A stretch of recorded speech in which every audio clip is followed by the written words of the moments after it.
Nagpainit ako ng mantika at nilagay ko na yung ahos. Gisahin natin para mag-brown yung ahos natin. Pag nag-golden brown na siya, pwede natin i-add yung onion.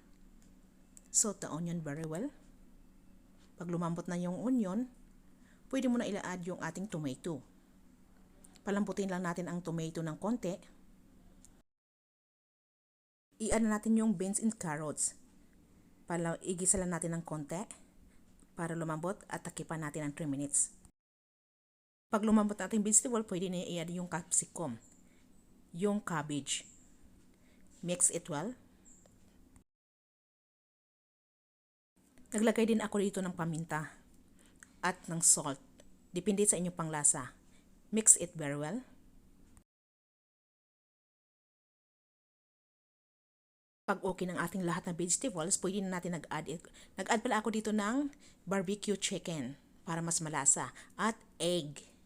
Wow, yum yum ang ating fried rice ngayong araw na to. Mix it well para mag-combine ng ating ingrediente. Tapos, nag-add ako dito ng seasoning ice. Guys, ito yung ginamit ko para mas lalong masarap. And mix it very well.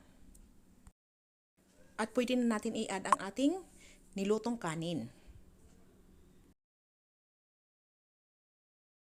Dandahan lang sa paghalo ng ating kanin para di madurog. See guys, sa amoy pa lang mapapakain ka na. Yum yum!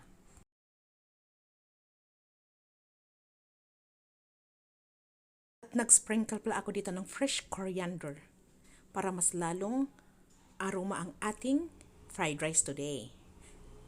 Look at my fried rice guys. Sana nagustuhan yung aking videos. Salamat sa inyong panonood at huwag kalimutan mag-like and share and subscribe. Bye bye! Yum!